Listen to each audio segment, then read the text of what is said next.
Secretary Blinken, welcome to Ukraine. Thank you for your time. In April, we witnessed a build-up of Russian troops close to Ukraine's border and in the annexed Crimea. Russia called it snap checks. What lessons did the United States make from these so-called snap checks?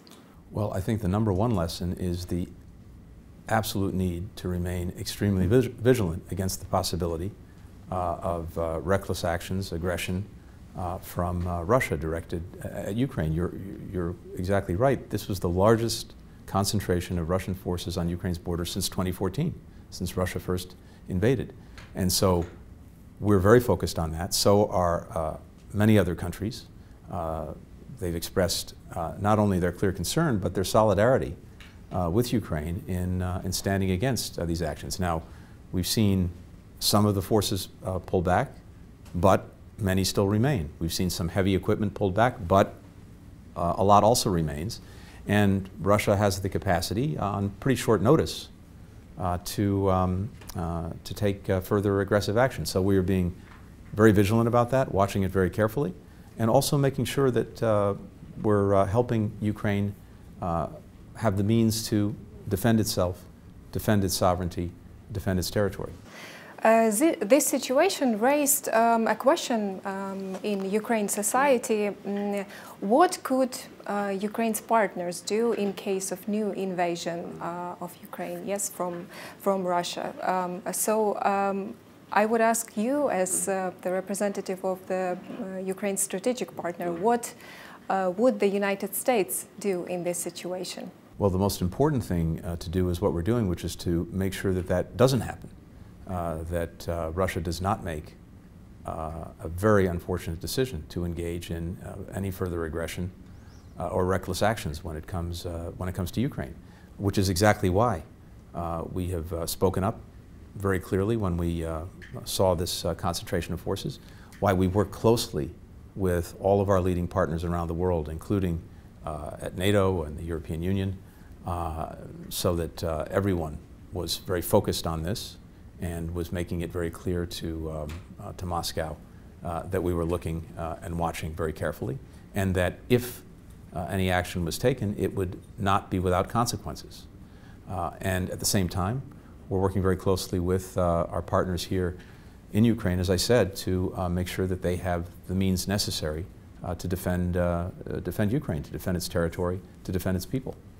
Regarding the means, two recent statements made by Ukraine's top politicians. Ukraine will request air defense system and anti-sniper attacks, and US should deploy Patriot missiles in Ukraine.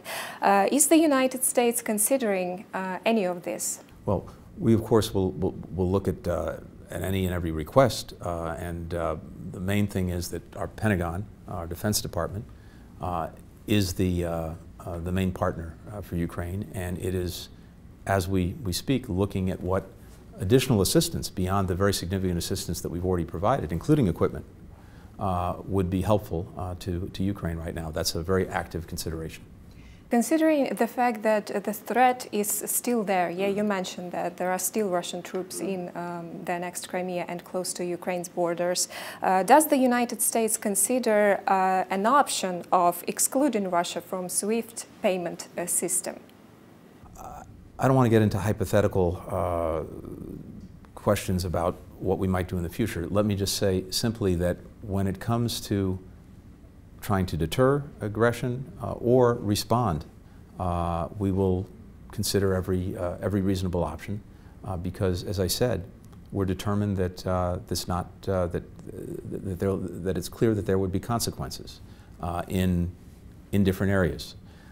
But let me also say this because it's important. We would prefer a more stable, predictable relationship with Russia.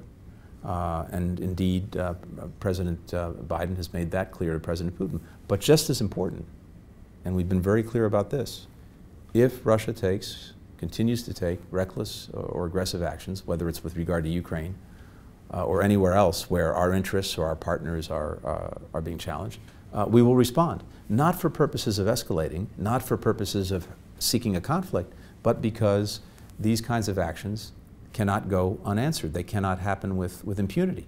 And so I think it's very clear that, that there would be consequences. But my sincere hope is that Russia understands that our preference would be for a more stable, predictable relationship, but ultimately that is up to Russia by its actions or non-actions.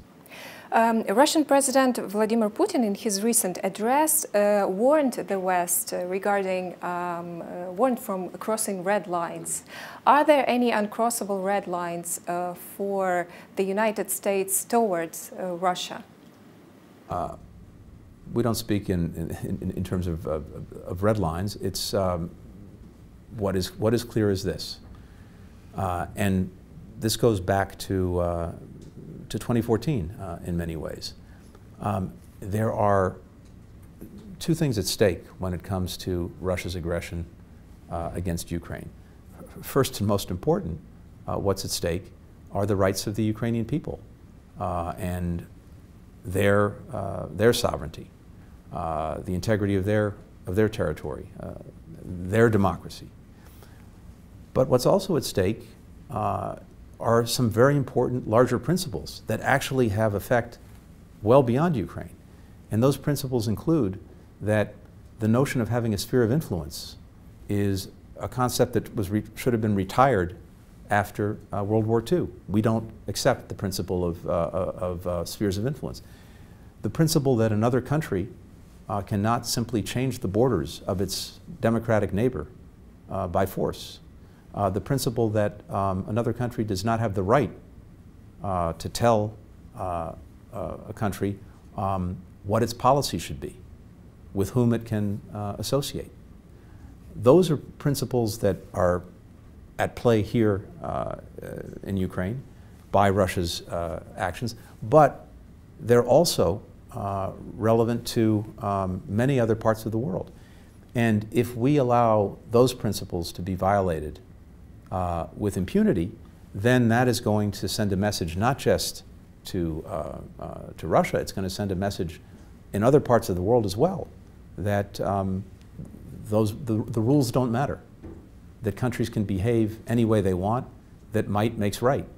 That is a recipe for an international system that falls apart. That is a recipe not for cooperation but for conflict, and it's a very bad recipe that we are determined to stand against. We at Radio Liberty are also under pressure in Russia. Yes. Our Moscow bureau is almost at the edge of being closed because of this foreign agent law in Russia. You already expressed concern on this regard, but how do you think, is there a real chance to influence the situation? You know, we just had, as you know, I'm sure, World Press Freedom Day, and we spent some time talking to journalists from around the world who are operating in countries where they're under threat. Their rights to practice journalism, to do so safely and openly, are being challenged by many different countries. And unfortunately, we see that, of course, in Russia, and we see that directly with regard to Radio Free Europe, Radio Liberty. And what I can tell you is that the United States stands strongly with independent journalism. It is the foundation of any democratic system, holding leaders accountable, informing people, informing citizens. It's very, very basic. And I think that countries that don't do that, that deny freedom of the press, are countries that don't have a lot of confidence in themselves or in their systems. What is to be afraid of in informing the people and in holding leaders accountable? So we're going to stand, everywhere journalism and freedom of the press is challenged, we will stand with journalists and with that freedom. And by the way, I'm on the receiving end sometimes of reports and commentary and articles that you know, I may not appreciate in the moment, but I will do everything I possibly can to stand up for the right of journalists to do their jobs, because the job that you do is profoundly important to the lives of our citizens. Thank you very much. One last question. Approximately 100 Ukrainian citizens are now in jail in Russia. I mean those people whom Ukraine considers to be political prisoners. Most of them are Crimeans. And one of these Crimeans, Alexei Basarabov, yesterday addressed personally to you. He is now in jail in Russia. But he asked you and the management of the United States to influence somehow the process of the release of political prisoners, Ukrainians in Russia. Do the United States have any opportunity to do this? Because there were no exchange between Ukraine and Russia since last spring. As a general matter, we are very concerned about the practice that some governments engage in of arbitrarily detaining the citizens of other countries, holding them hostage, or having political prisoners. And this is something that we're working with many other countries around the world to take a stronger stand against.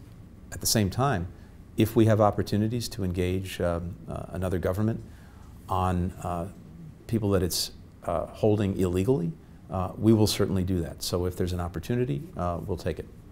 Thank you very much. Thank you for your time. Thank you. Good to be with you.